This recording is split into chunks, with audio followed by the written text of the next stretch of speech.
Estamos esta noche con la Autoridad de Energía y Tecnología Nuclear, el ingeniero Luis Fernando Áñez, a quien le doy la más cordial bienvenida. Gracias por estar con nosotros. Un saludo, Miriam. Es difícil venir hasta el estudio, le agradecemos el doble en ese caso, porque tenemos que hablar de una de las disposiciones que ha dado el gobierno de la presidenta Áñez, el tema de los servicios básicos. ¿Podemos hablar de esto, por favor? ¿Qué va a pasar en el caso de la energía eléctrica? Sí, buenas noches, Miriam. Con estas medidas que se están tomando para prevenir la propagación del coronavirus, en el tema eléctrico se ha tomado la determinación propuesta por el ministro de Energía y aprobada por la presidenta Yanine Áñez, de que se haga una rebaja del 30% en la factura del mes de abril para todos los consumidores domiciliarios del país. Esto, de alguna manera, lo que busca es contrarrestar el efecto que se va a tener en las familias y en los bolsillos de los bolivianos por el hecho de tener que quedarse más tiempo de lo acostumbrado en los hogares, y que por la experiencia sabemos que esto deriva en un mayor consumo de energía eléctrica y por tanto una factura mayor por este concepto. Entonces, esta disposición va a beneficiar a todos los domicilios del país en general, se encuentren en cualquier departamento, incluido Pando, que está fuera del sistema interconectado nacional, y beneficiará a más de 2.5 millones de hogares. Se ha calculado que este beneficio va a significar alrededor de 90 y 100 millones de bolivianos por la facturación solamente de abril. Muy bien. ¿Qué va a pasar con aquellas personas que no logren pagar incluso la factura de marzo? ¿Se les va a mantener el servicio? Sí, parte del decreto que ha salido establece la prohibición de realizar cortes de servicios básicos por deuda. Es decir, si los usuarios no pueden hacer el pago de sus facturas, las empresas distribuidoras no van a poder realizar el corte por deuda, esperando que las familias puedan regularizar sus ingresos, ¿no? Y esto es para la luz, para el agua también. Para todos los servicios básicos. Para el gas, porque ya tenemos información de algunos edificios que les han cortado el agua, por ejemplo. Yo sé que no es su área, pero lo estamos señalando ya por si acaso para que las autoridades sepan. No se puede cortar ninguno de los servicios básicos, y lo que sí pueden ocurrir son cortes por alguna emergencia, por algún desperfecto de la red. Como hay aquí en la ciudad de La Paz por el tema del agua, digamos. Como puede existir en el agua, puede existir en la electricidad, y para eso también se ha instruido de que las empresas garanticen la continuidad del suministro, que hagan todos los esfuerzos para garantizar la continuidad del suministro en esta época tan crítica que estamos viviendo. Ahora, las empresas me imagino que van a protestar por esto, les van a reclamar por lo menos. Está bien que para los domicilios va a haber este 30% de rebaja en la factura de abril. ¿Qué pasa con las empresas? Porque van a seguir trabajando. Serán 5 horas, pero van a continuar. Sí, las empresas, bueno, esta medida está dirigida a los hogares, no así a las industrias y a los comercios, que van a tener el pago normal de su factura, ¿no? Se entiende que al final todos llegamos al hogar, seamos industriales o seamos comerciales, o tengamos un negocio aparte, pero al final sí tenemos un hogar, y es en el hogar donde vamos a sentir la rebaja. Si bien hay una reducción del tiempo de trabajo, pero las industrias están trabajando, los comercios están trabajando, entonces de alguna manera van a poder cubrir los costos, ¿no? Ok, estoy entendiendo perfectamente. En el hogar es donde hasta el jefe, el empresario, va a quedarse más tiempo que en la fábrica. Exactamente. Las industrias y los comercios van a trabajar, si bien un poco menos horas en estas 2 semanas, pero van a trabajar al fin.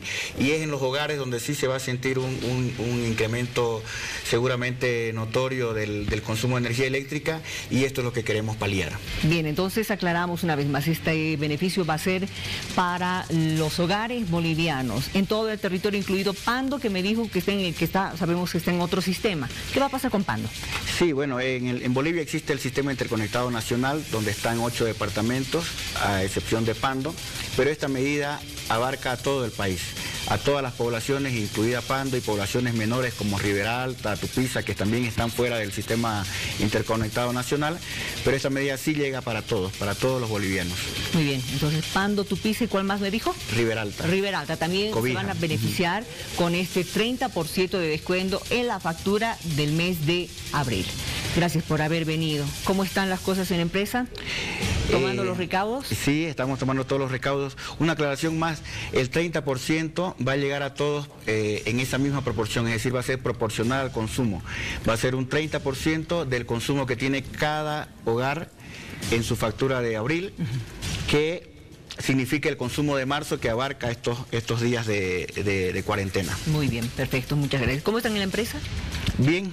¿Tomando los recaudos? Tomando todos los recaudos que se pueden y esperando que podamos salir airosos de esta crisis, ¿no? Tenemos que hacerlo, ¿no es cierto? Entre todos yo creo que sí podemos. Gracias, ingeniero, por haber venido y habernos explicado esta noticia que evidentemente tiene que tranquilizarnos un poco, porque todos están señalando de que con esto del coronavirus, estas restricciones que estamos teniendo, vamos a ver afectada nuestra economía. La verdad es que primero está la salud. Así es. Que le vaya muy bien. Muchísimas gracias. Vamos a una pausa, por favor.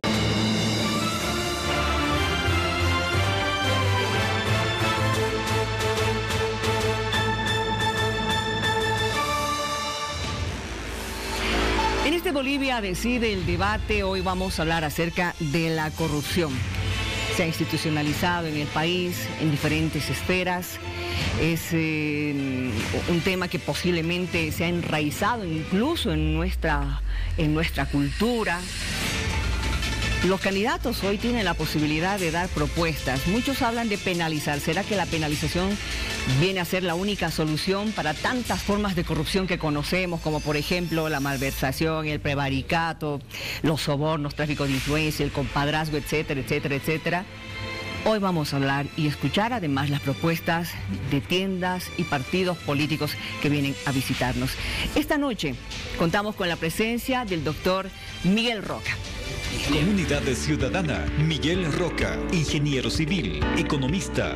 Se dedicó a la infraestructura pública en Bolivia, Centroamérica y el Caribe. Activista del 21F. Escribió el libro El milagro que no fue. Candidato a diputado uninominal por la circunscripción 7. Dije doctor, pero es ingeniero Roca. ¿Cómo está? Buenas noches, bienvenido. Buenas noches, Miriam. Buenas noches, Claudia, Eduardo y Luis. Y buenas noches a los televidentes que nos ven en casa, sobre todo a los papás. Una felicitación en su día. También nos acompaña el doctor Luis Vázquez Villamor. Por Libre 21, Luis Vázquez Villamor, abogado constitucionalista, exalcalde de la ciudad de El Alto, máster en Ciencias en Política Comparada, doctorado de Derecho, diplomado en Altos Estudios Internacionales, diploma de especialización en Teoría del Desarrollo. Doctor, un gusto verlo otra vez, bienvenido. Bueno, muchas gracias, Miriam, un honor estar acá y un honor también estar acompañado de gente tan inteligente, de amigos todos ellos, y creo que va a ser un debate muy provechoso. Es un elogio para todos ustedes. También nos acompaña y es la única dama que nos va a visitar esta noche, la señora Claudia Bravo. Juntos, Claudia Bravo estudió Derecho en la Universidad Católica de Cochabamba, abogada de profesión, activista ciudadana, fue asambleísta departamental dentro de la Asamblea Legislativa de La Paz. Bienvenida, un gusto tenerte. Gracias, Miriam, un gusto, un saludo a Miguel, a Luis, Eduardo, a todos los televidentes y por supuesto a los papás un gran abrazo en este día. Y por supuesto también nos acompaña Eduardo Serrate. Creemos, doctor Luis Eduardo Serrate Céspedes, abogado experto en Derecho Corporativo y Financiero, ex viceministro de Derechos Humanos, ex viceministro de Trabajo, autor de los anteproyectos de la Ley de Reforma a la Ley Orgánica de la Policía y Ley de la Comisión Nacional de Lucha contra la Corrupción durante el gobierno de Jorge Quiroga Ramírez. Doctor Serrate, bienvenido. Muchas gracias. Un gusto verlo. Un gusto estar aquí al lado de tan distinguidos panelistas. Espero que este panel sea de mucho provecho y además felicidades a los padres de toda Bolivia. Exactamente. Estamos rumbo a las elecciones del próximo 3 de mayo. Usted va a escuchar sus propuestas y evidentemente para que vaya viendo Si le gusta uno u otro un planteamiento, el otro planteamiento, lo cierto es que hemos hecho el sorteo. Vamos a arrancar con el con el ingeniero Miguel Roca. Lo voy a doctorear toda la noche. Con el ingeniero Miguel Roca, de quien vamos a conocer a continuación sus 3 pilares. Atención. Primer pilar, basta de impunidad. Habla de sanción. Segundo pilar, gobierno abierto. Habla de prevención. Obras sin coimas en el tercer pilar para hablar acerca de control.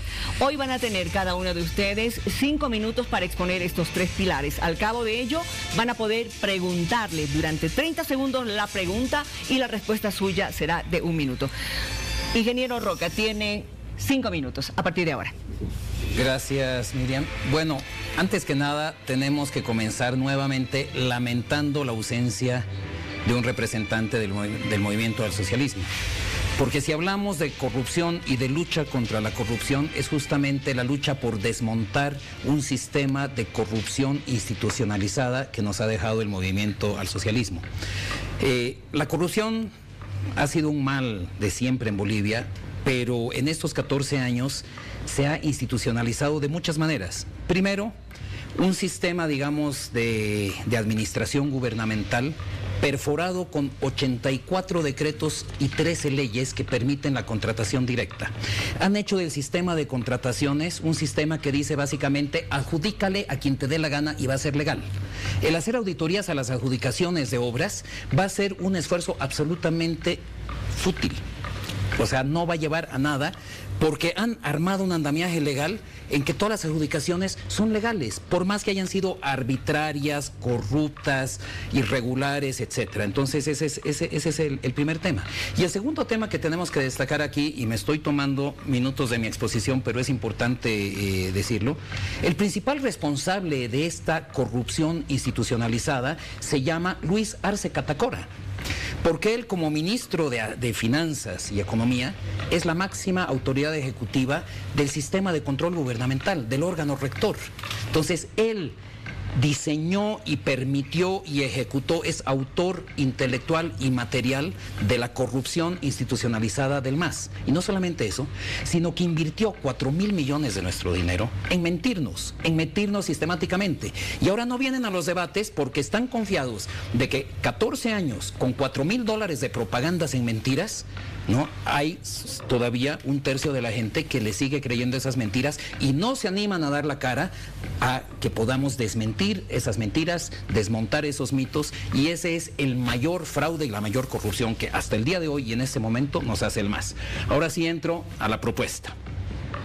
Cuando hablamos de corrupción, todos los expertos nos dicen que no solamente hace falta la sanción, como tú decías, hace falta la sanción, pero también la prevención y el control. Entonces, en términos de que cuando decimos basta de impunidad, en Comunidad Ciudadana hemos planteado una reforma profunda a la justicia. La estuvieron debatiendo hace un par de días con Carlos Alarcón, aquí nuestro amigo el doctor Luis Vázquez. Es uno de los temas, pero para que haya sanción tenemos que tener justicia independiente, Contraloría independiente, Procuraduría independiente y una policía también transparente. Y por eso hemos propuesto el tema de las cámaras en los policías. Es el mayor símbolo de transparencia, porque la mayor interacción que se da entre un ciudadano y el Estado es justamente en el día a día con el policía. El tener una cámara en cada policía, en cada oficial y personal de la policía, implica transparencia de ambos lados. No queremos ver un ciudadano que le falte el respeto a la autoridad, que no haga caso a lo que le dice la autoridad, de la misma manera que no queremos ver a un uniformado haciendo abuso de esa autoridad e incurriendo en corrupción. Esa es la lógica de la camarita, es una lógica de transparencia en las relaciones entre el Estado y el ciudadano. Por ahí va el tema, digamos, de sanción. Pasemos al tema de prevención. Ahí proponemos el asunto de gobierno abierto. ¿Qué significa gobierno abierto y cómo se hace la prevención de la corrupción? Primero tenemos que tener una ley de acceso a la información pública. Se quejan los parlamentarios de los últimos años de oposición de que, y yo lo he visto de cerca, de que presentaban peticiones de informe escrito, interpelaciones y nunca podían tener la información para hacer su labor de fiscalización. Y esto no solamente debería ser una labor de los parlamentarios, sino cualquier ciudadano tiene el derecho de acceso a la información pública. Está consagrado en nuestra Constitución, pero el gobierno del MAS en estos 14 años se ha negado sistemáticamente a aprobar una ley de ese tipo, que la propuso Carlos Mesa siendo presidente, ¿no? El proyecto está... Curiosamente, Bolivia y Venezuela son los únicos dos países que no lo tienen. Y luego vamos al tema de control, que me quedan solamente 30 segundos, pero para que haya obras sin coimas, tenemos que transparentar las licitaciones, porque toda la persona que ha participado en Bolivia en una licitación sabe que sin coima no logra nada.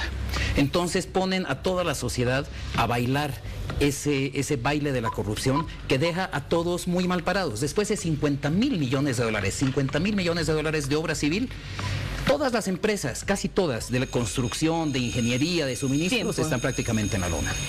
Muy bien, ingeniero, ha hablado de tener una justicia independiente, una policía transparente, de un gobierno abierto para la prevención en el tema de la corrupción. A partir de ahora, 30 segundos para las preguntas que ustedes hagan. Voy a comenzar con usted, señora Claudia. Adelante. Miguel, no me queda claro de qué se trata exactamente esta reforma que planteas al sistema judicial. Adelante, tiene un minuto.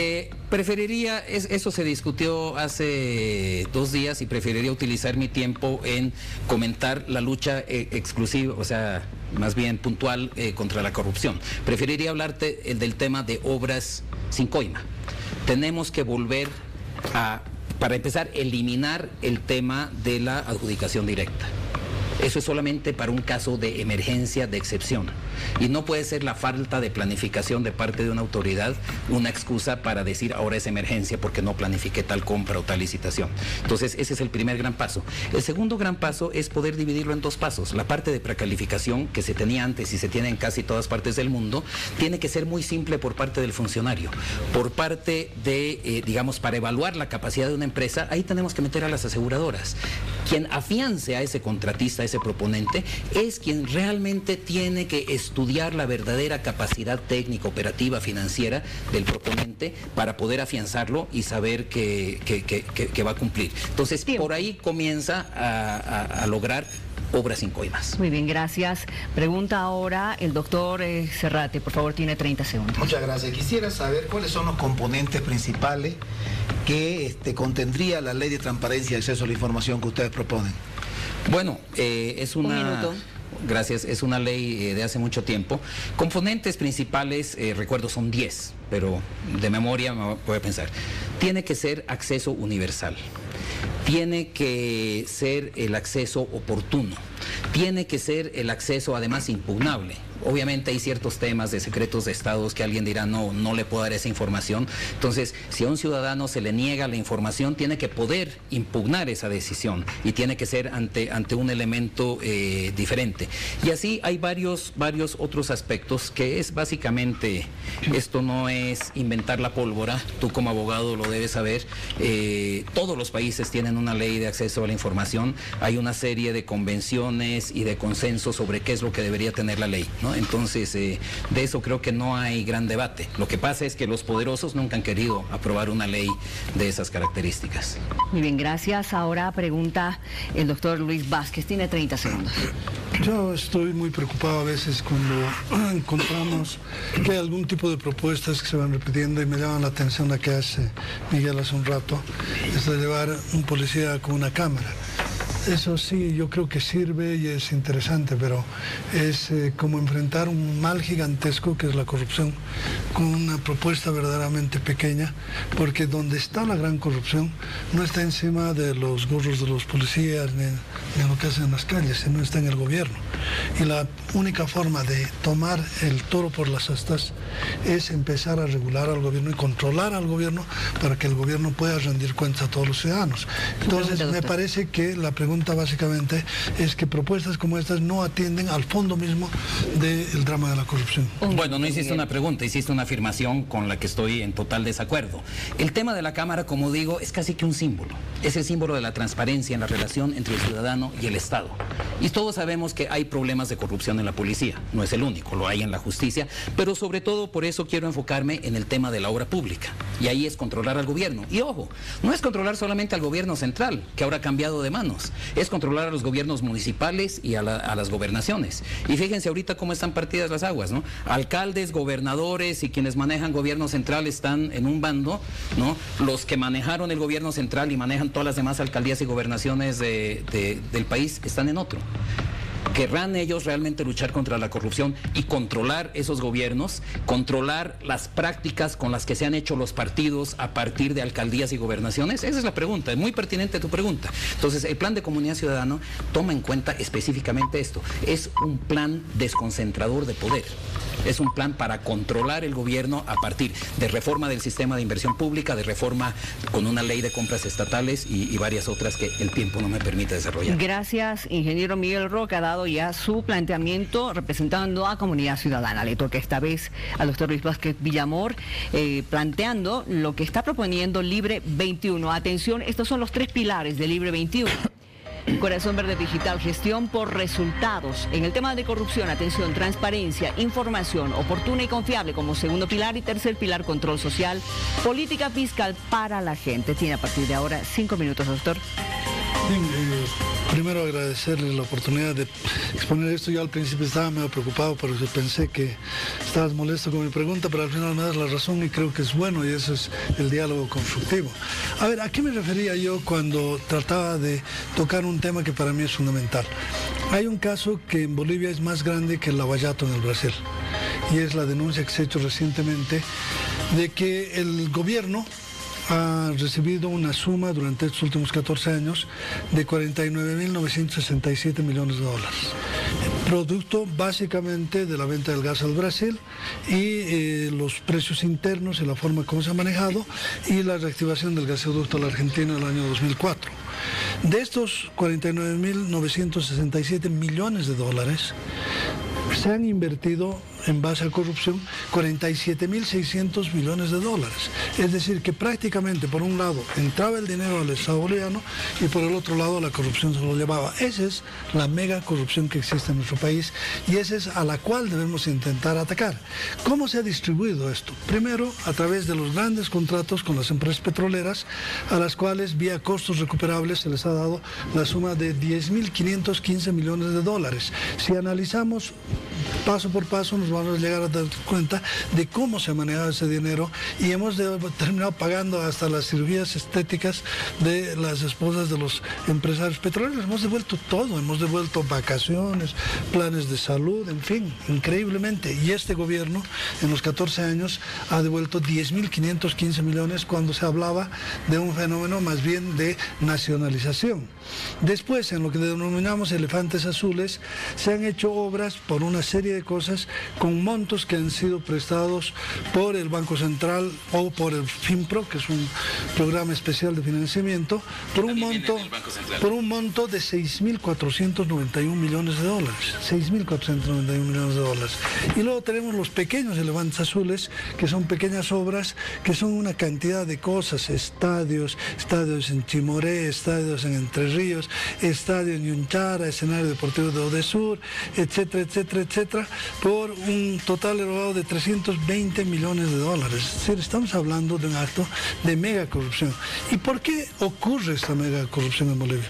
Ocurre primero porque durante 14 años, como dice el refrán, el poder corrompe y el poder absoluto corrompe absolutamente. Un partido de gobierno que tenía 2/3 de votos en el Congreso no tenía control parlamentario, no tenía control ciudadano y cualquiera que hable mal contra este gobierno iba preso o estaba enjuiciado. Entonces han creado un sistema corrupto, inexpugnable, que no ha permitido la fiscalización de este tipo de cosas. Entonces, cuando hablamos de un lavallato gigantesco en el Estado boliviano, tenemos que estar preparados, si queremos luchar contra la corrupción, a que este sea la primera tarea de la agenda de la Asamblea Legislativa en el próximo periodo. No podemos dejar pasar semejante denuncia, documentada, estudiada, totalmente comprobada, sin iniciar un juicio de responsabilidades en contra del expresidente Evo Morales y en contra del actual candidato del MAS, el señor Luis Arce Catacora, quienes son los dos grandes actores de cómo se movió esta corrupción en el país. Y como te digo, a veces hablamos de una pequeña o micro corrupción que puede ser del funcionario judicial, del policía, pero a veces no vemos este gran proceso que se ha dado durante 14 años. Entonces, eso es lo primero. Lo segundo, que necesitamos instituciones más fuertes, más transparentes, necesitamos una cultura mucho más grande. Con Choco hace un tiempo trabajamos en la ley para el servicio del funcionario público, que era la idea de crear una burocracia apolítica, permanente, técnica, y que también se la ha desobedecido durante estos años. Necesitamos un sistema en el cual haya un control y un manejo cruzado desde el Congreso, desde una Contraloría totalmente independiente del gobierno, porque una Contraloría que depende del gobierno no va a controlar nada. Necesitamos una serie de otras medidas y necesitamos medidas de persecución penal muy fuertes, y para esto nosotros proponemos la ley de la delación premiada, que quiere decir básicamente que tenemos que hacer un poco aquello que se llama el dilema del prisionero. Tenemos que tener una garantía para que las personas que denuncien corrupción no terminen presas, no terminen enjuiciadas o enjuiciadas por calumnia e injurias. Necesitamos dar una protección especial. O sea, la lucha contra la corrupción merece un complejo sistema de instituciones, medidas legislativas, control, y todas ellas en su conjunto tienen que dirigirse a un tema. Pero la corrupción se empieza cobrando el primer hecho, y el primer hecho es este lavallato de Evo Morales y de Luis Arce Catacora, que nos han quitado 49.000 millones de dólares los bolivianos y que los hemos perdido irremediablemente. Eso tiene que ser juzgado. Gracias, doctor Vázquez. De la Alianza Libre 21 proponen la ley de delación premiada. Por favor, doctor Serrate, usted tiene la oportunidad de lanzar la primera pregunta. Tiene 30 segundos. Muchas gracias. Yo quisiera preguntarle a Lucho, básicamente el eje de todo este proceso de corrupción que se da en todos los gobiernos. Hemos visto que lo que sucede históricamente es que hay herederos de la corrupción, ¿no? Sale un gobierno y llega otro, y una persona que tiene absoluta discrecionalidad hereda todas las herramientas, todas las capacidades para hacer corrupción. Entonces, uno de los temas que tocaste es el tema de cuánto ingresó al Estado, cuánto salió y cuál es la diferencia. Básicamente es un debe y haber. Su pregunta, por favor. Esa ley de contrataciones del Estado, ¿en qué deberíamos mejorar ese procedimiento de licitación de obras y servicios públicos? Primero deberíamos ponerlo en vigencia, es el gran problema. En este periodo en el cual lo que ha reinado es la contratación directa sin licitación, esto significa corrupción. Cualquier contratación directa sin licitación termina en corrupción, y vas a tener que hay obras gigantescas. Mira, yo me refiero solamente al caso de la señora Zapata, ex prometida o enamorada del expresidente Evo Morales Ayma, que solita ha conseguido 560 millones de dólares de contratos del Estado boliviano, 560 millones de dólares solamente por tráfico de influencias. ¿Y cómo se dan ese tipo de contratos? Se los dan porque no hay licitación, no hay control, no hay un parlamento que fiscalice, y no tenemos instituciones independientes como la Contraloría, la Fiscalía y el Poder Judicial. O sea, necesitas un complejo de instituciones que tengan la función de fiscalizar para controlar que eso no ocurra nunca más en Bolivia y esto sea controlado por todos los bolivianos. Muchísimas gracias. Tiene 30 segundos, ingeniero Roca, para preguntar. Gracias. Mi pregunta, directa y al grano. ¿Qué entiende el doctor Vázquez Villamor, abogado constitucionalista, parlamentario por mucho tiempo, fiscalizador? Esta es una pregunta técnica. ¿Qué entiende por corrupción? Y la razón por la que pregunto, y es muy importante la respuesta, porque si no entendemos lo mismo por corrupción, entonces estamos hablando de cosas diferentes. El punto inicial de la lucha por la corrupción es definir qué es la corrupción y cuál es el problema. Muy bien, tiene un minuto, doctor. Bien, los actos corruptos están definidos no solamente en Bolivia, sino a través de una serie de convenciones internacionales. Te voy a repetir algunas definiciones que da la Convención Americana de Lucha contra la Corrupción o el acuerdo que yo he firmado siendo ministro de Justicia en Palermo cuando hemos hecho la lucha contra el lavado de dinero. Los actos corruptos son comportamientos ilícitos del Estado que tienden a aprovecharse de recursos que no son factibles, que no han sido controlados y que son parte de una cultura institucional que va a destruir al Estado.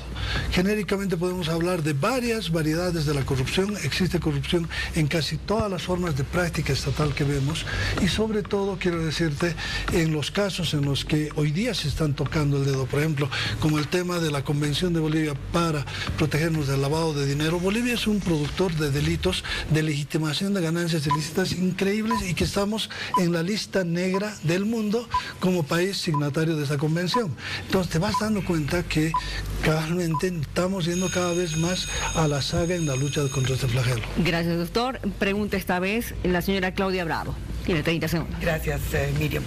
Muy concreto, independientemente del tema del Lavallato, ¿cuál sería la primera acción concreta y específica que ustedes llevarían adelante como gobierno para la lucha contra la corrupción? La primera es llevar a juicio a Evo Morales y Arce Catacora para que respondan de este latrocinio, de probablemente el hecho gigantesco más grande de la historia de Bolivia. Desde 1825 hasta ahora no encuentro un caso en el que se hubieran dilapidado 49.000 millones de dólares del Estado boliviano, que si te pones a pensar hoy día con ese dinero, tendríamos pagado el Seguro Universal de Salud, tendríamos pagado una nueva institucionalidad en el país, tendríamos asegurado el futuro de los bolivianos a través de proyectos productivos, generadores de empleo, tendríamos la planta de litio en Uyuni, tendríamos una serie de emprendimientos que nos hubieran permitido dar el salto cuántico de Bolivia, del Estado que vivimos al Estado que queremos ser. Pero ¿cómo terminamos? Pasó la fiesta, se rifó la fiesta, se tiró la casa por la ventana y terminados los 14 años, hoy día encontramos un país empobrecido con el virus, el coronavirus que nos afecta porque somos pobres, porque no tenemos esperanza y porque estamos perdiendo el contrato de gas con el Brasil, con el cual vamos a perder el 60% de los ingresos como Estado boliviano. Por lo tanto, este es lo que nos queda. Mi primera misión, no voy a estar en el Parlamento, seguramente tú, pero con los que estén tienen que llevar adelante una fiscalización de fondo sobre este tema. Muy bien, acaba de presentar sus tres pilares, los tres pilares de la Alianza Libre 21 en el tema de corrupción. Anteriormente lo hizo Comunidad Ciudadana. Vamos a ver ahora sí de la Alianza Juntos. ¿Qué es lo que propone la Alianza Juntos en este tema? La señora Claudia Bravo va a hablar acerca de estos tres pilares de regeneración y transformación del sistema judicial, de la profesionalización del empleo público y también del gobierno electrónico. A partir de este momento tiene 5 minutos. Gracias, Miriam. Sí, lamentablemente en este espacio de debate no está presente el MAS, como lo ha venido haciendo durante 14 años, y que durante 14 años también, como todos lo hemos conocido, ha institucionalizado la corrupción. Y es ahí donde tenemos que atacar, y lo vamos a hacer, como lo hemos venido demostrando, con mano firme, justamente para lograr que podamos tener un gobierno en el que tanto macro como en lo micro podamos llevar adelante políticas públicas que logren cortar de raíz el tema de la corrupción que el MAS ha institucionalizado en el tema de contrataciones, a través además también de sus organizaciones sociales afines y en las empresas públicas. Nosotros planteamos justamente una regeneración y transformación del sistema judicial donde podamos trabajar para que este sea el baluarte de lucha contra la corrupción y que podamos fortalecer también la labor fiscalizadora del órgano ejecutivo, así como también darle autonomía y profesionalismo a una Contraloría que hasta el día de hoy simplemente ha servido de encubridora, si se quiere, de los actos de corrupción denunciados que había cometido el gobierno del MAS.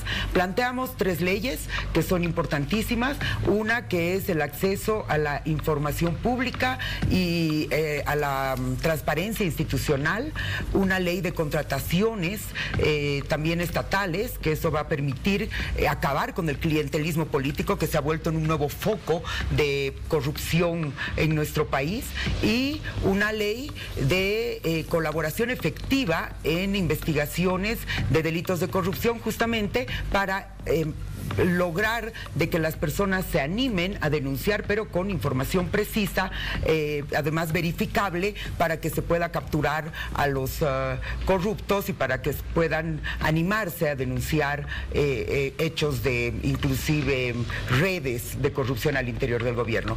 Luego tenemos el otro pilar, que es el profesionalismo, profesionalizar el empleo público, que ese es un tema absolutamente importante. Tenemos que tener empleo público con meritocracia, donde el servicio civil y la alta capacidad que se pueda lograr en el manejo de lo público pueda ser la base de los empleos. Para esto tenemos que realizar una tarea de reforma administrativa al interior del Estado, y podemos citar también la importancia de que los empleos públicos tengan una calidad que le responda al ciudadano en sus necesidades. Y como nuestro tercer pilar tenemos justamente el tema de un plan Bolivia digital.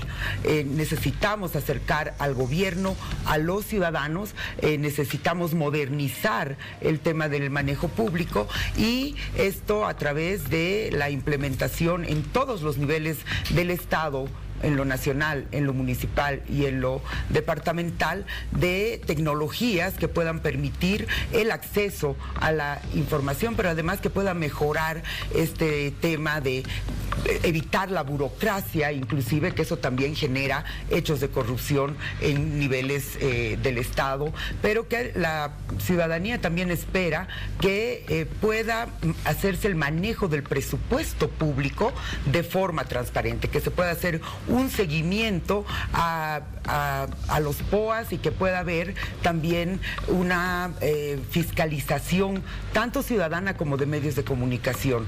Estos son los tres pilares sobre los cuales centramos la propuesta en Juntos, y ante todo que podamos hacer una reestructuración fundamental para atacar desde arriba hasta abajo estos focos de corrupción que logran el despilfarro, el mal manejo de nuestros recursos y el enriquecimiento ilícito de grupos de poder, como hemos visto en todo este tiempo.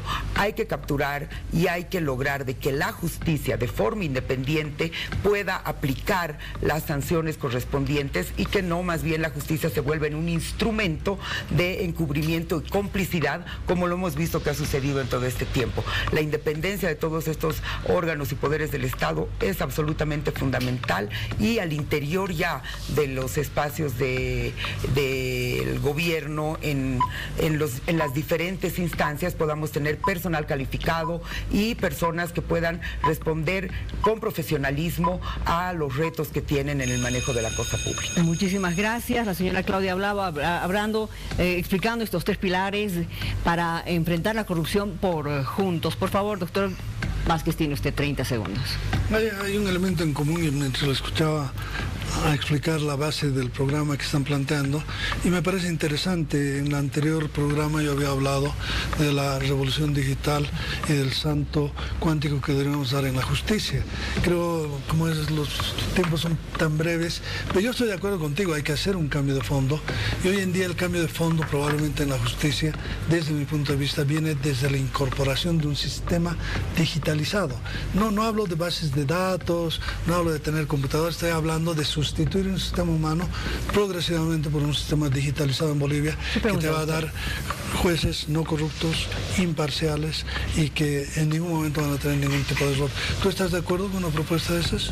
Sería fantástico. Vemos que el sistema judicial en este momento está absolutamente colapsado, y es parte de esta reforma integral que nosotros estamos planteando, una regeneración y transformación de lo judicial, para que podamos entrar a través de la modernización también a que pueda haber en el manejo digital, en los profesionales además que vayan a manejar esto, un conocimiento y un intercambio con el ciudadano que hasta el día de hoy no se da, y que eso genera corrupción, porque vemos de que cuando van los ciudadanos a querer ver un expediente, en un ejemplo muy concreto y fácil para entender, inclusive es ahí donde aparece el primer hecho de corrupción, que tienes que pagar para que te puedan permitir el acceso a este expediente.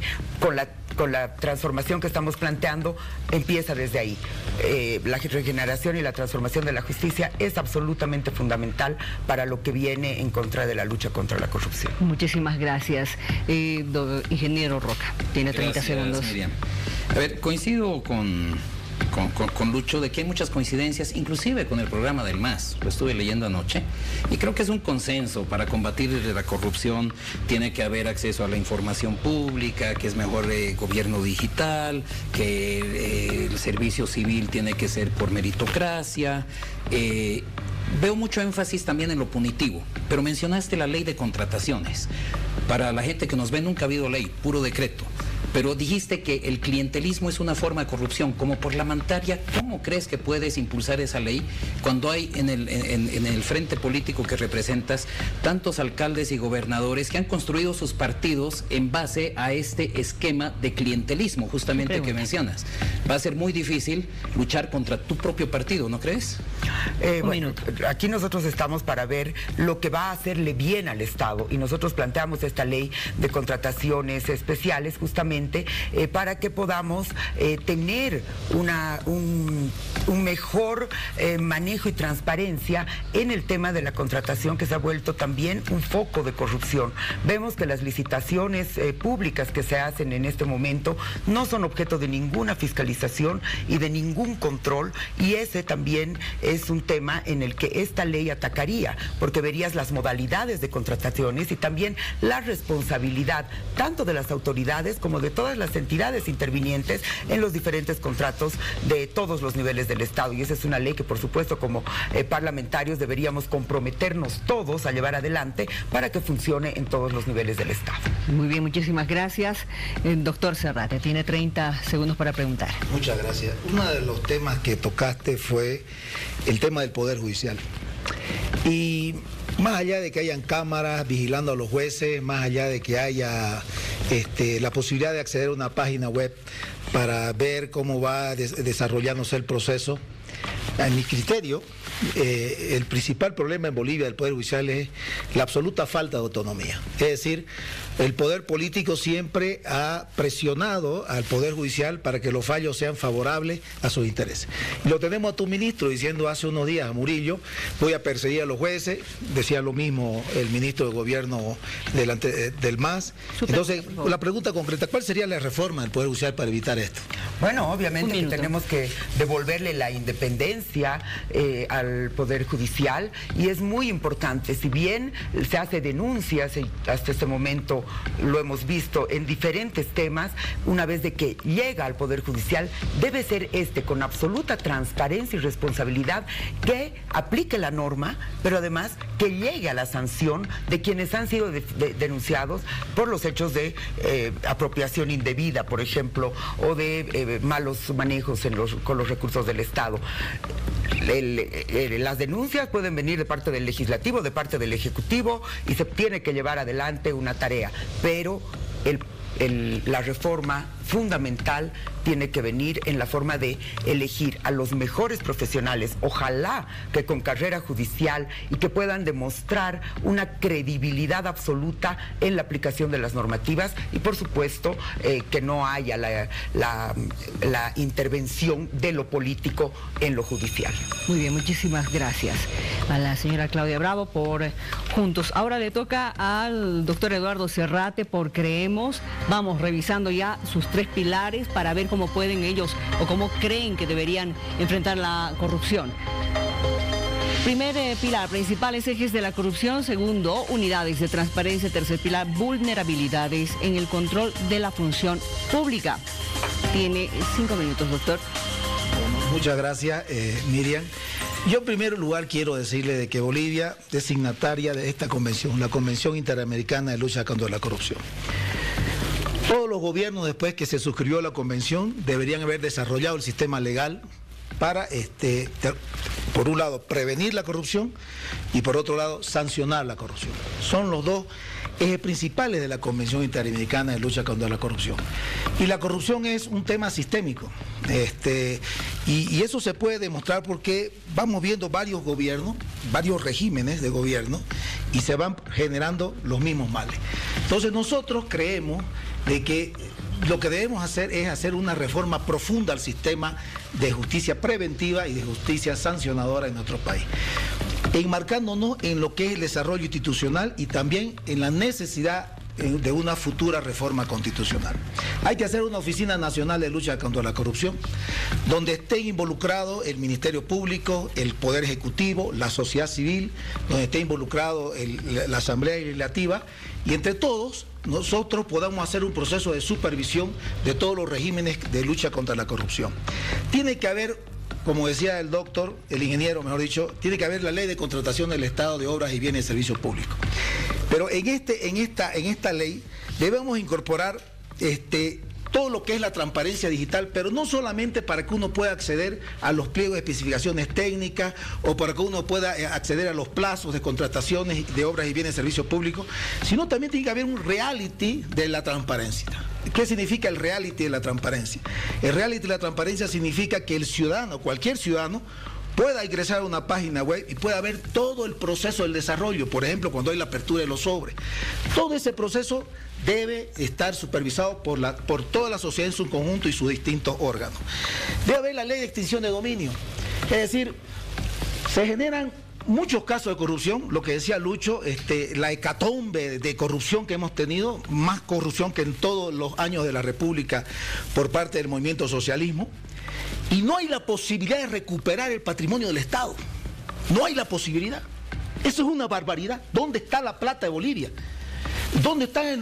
¿En qué paraísos fiscales ha ido a parar los miles de millones de dólares que le han robado a este país los masistas? Tenemos que recuperarlo. Y la ley esta de extinción de dominio tiene que monetizar o tiene que transparentar el manejo también de los bienes incautados. Sabemos, siempre se lo roban. Los funcionarios del Ministerio de Gobierno siempre se lo roban los bienes incautados, que los maneja el Poder Judicial.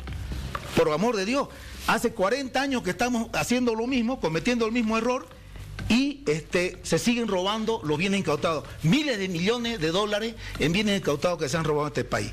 Hay que hacer una reforma del Poder Judicial, en sus tres ejes, en el económico, el administrativo y el financiero.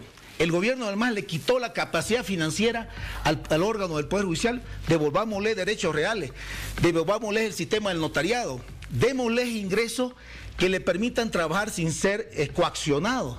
Y por último, tienen que tener una autonomía plena. Nosotros proponemos que en el Poder Judicial, por una sola vez, por 2/3 del Congreso, mayorías y minorías, a través de un gran proceso de selección pública, se designen a los máximos magistrados del órgano judicial. Y después, para el resto de la historia, ellos mismos, cuando se suceda una destitución, cuando haya una renuncia o una jubilación, ellos mismos hagan una gran convocatoria de forma autónoma y de esa convocatoria le manden una terna al Senado para que se designe. O sea, una autonomía absoluta y que no dependan del poder político. No podemos seguir teniendo ministros de gobierno que le dicen a los jueces: los voy a perseguir, los voy a amenazar. Acuérdense de Otrecher, les robaron hasta el arroz. Y eran los fiscales los que les robaron el arroz. Eran los miembros del Ministerio Público.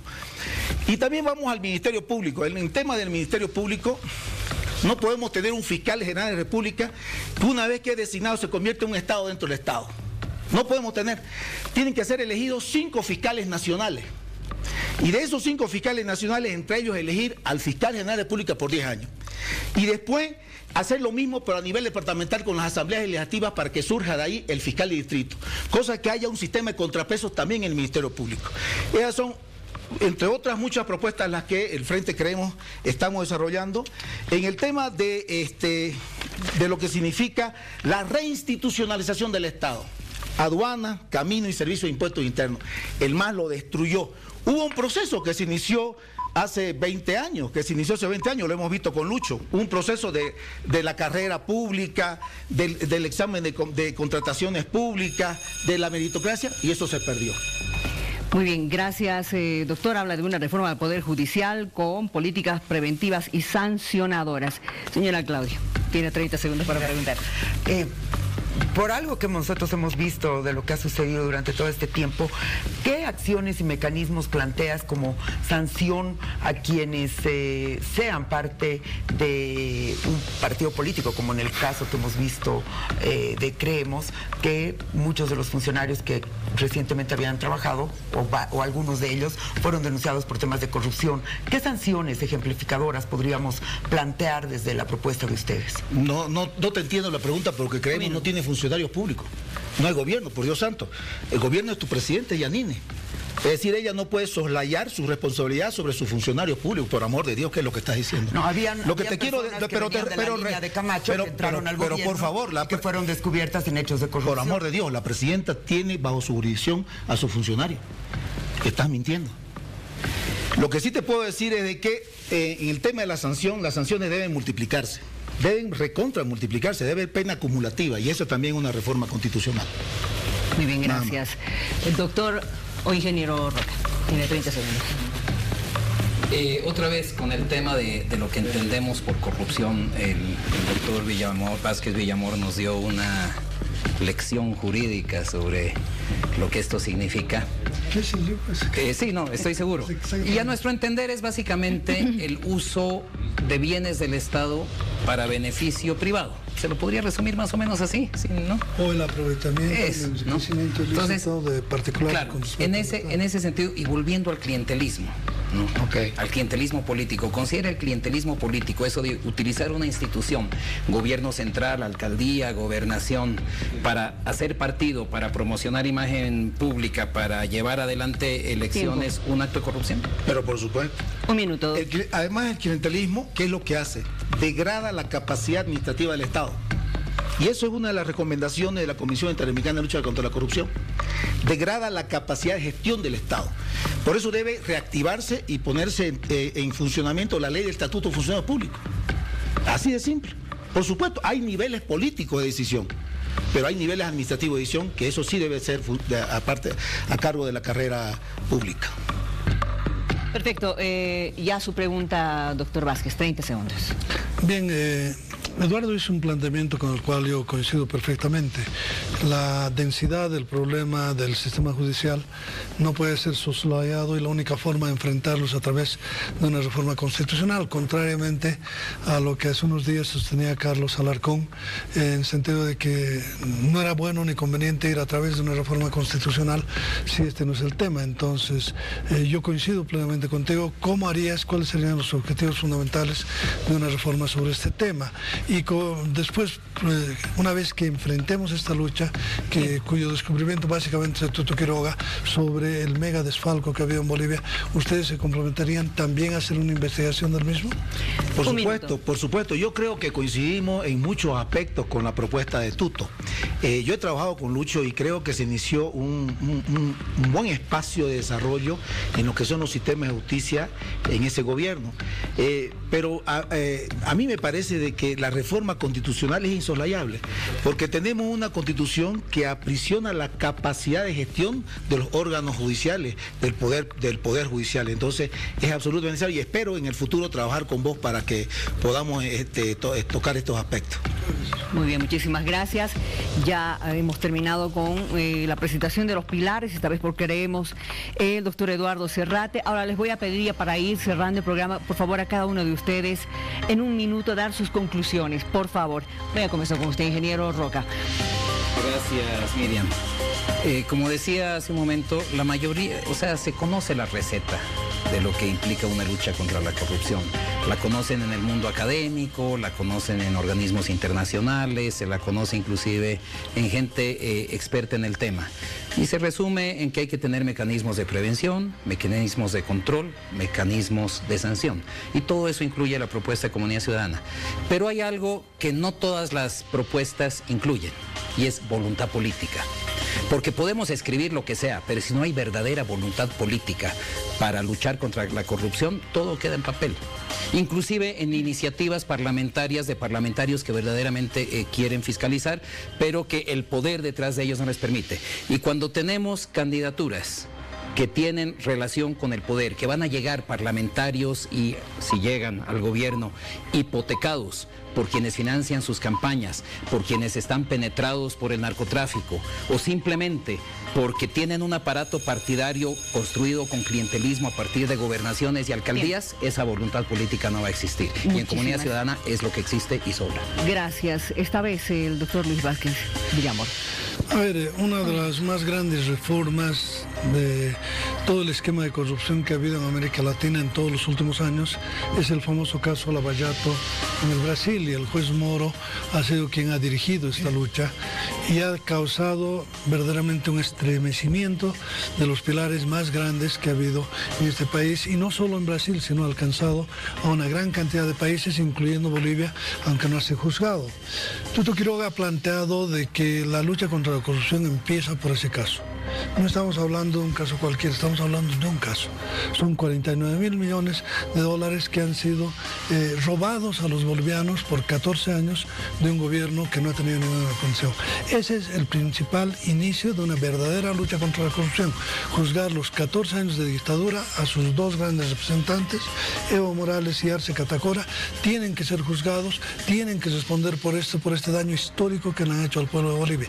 Y luego de eso vamos a enfrentar una agenda institucional compleja de reforma del Estado que permita ser que un Estado eficiente en la lucha contra la corrupción. Gracias, doctor Vázquez Villamor. Le toca a Claudia Bravo por Juntos. Tus conclusiones, Gracias. Sí, con Juntos vamos a trabajar frontalmente en la lucha contra la corrupción, como lo hemos venido haciendo. Tenemos que desmontar 14 años de todo un aparato corrupto que el MAS nos ha heredado. Y creo que nosotros somos fieles testigos, además, de que se ha venido denunciando durante 14 años todos los hechos de corrupción. Lo hemos hecho desde diferentes instancias, en la calle con la gente, y ahora corresponde hacer toda una transformación en todos los niveles para eliminar la microcorrupción hasta encontrar a los responsables de todos estos hechos de corrupción que durante 14 años han logrado que nuestros recursos vayan a manos de los corruptos y poderosos. Tenemos que encontrar a los responsables, pero ante todo tenemos que evitar que esto vuelva a suceder, y ese es el compromiso que tenemos en Juntos. Muchísimas gracias. Esa es la despedida de la Alianza Juntos con Claudia Bravo. Finalmente el doctor Serrate, por Creemos, un minuto para sus conclusiones. Muchas gracias. Yo creo que antes del gobierno del MAS se venía avanzando en las reformas estructurales del Estado boliviano, tanto a nivel constitucional como a nivel legal, para las tareas de prevención y sanción a la corrupción. Eso se detuvo abruptamente. ¿Qué fue el MAS? ¿Qué era la corrupción en el MAS? Era una piñata que el que la golpeaba más fuerte era el que le sacaba más. Así transformaron a Bolivia. La usaron como una piñata de corrupción. Pero básicamente nosotros en el Frente Creemos, Luis Fernando Camacho, candidato a la presidencia, ¿qué es lo que propone? Propone una reforma mucho más profunda, tanto a nivel constitucional como legal, para que ningún funcionario público, para que ningún sector de la administración pública del Estado no esté supervisada, no esté transparentada en el ejercicio de esa administración. Y les doy un ejemplo de lo que ha sucedido últimamente. En el aeropuerto de Guayaramerín salió en este gobierno 1 tonelada de cocaína, pero no se descubrió en Bolivia, se descubrió en México. Había pasado por Salta. Y ningún ciudadano sabe hasta ahora si hay un autor, al dueño de la cocaína está preso. Nadie sabe nada. Eso es lo que queremos evitar. Mucho le agradezco a usted, lo mismo a los 3 que están acá hoy, los 4 que han presentado estos pilares de sus propuestas con el tema de corrupción, que absolutamente a todos los bolivianos nos preocupa. Cómo parar, cómo frenar la corrupción, o cómo cambiar la mentalidad corrupta de muchas personas, especialmente de quienes están en el poder político. Gracias, eso fue todo en este debate que le hemos presentado hoy en Bolivia Decide. Continuamos con más.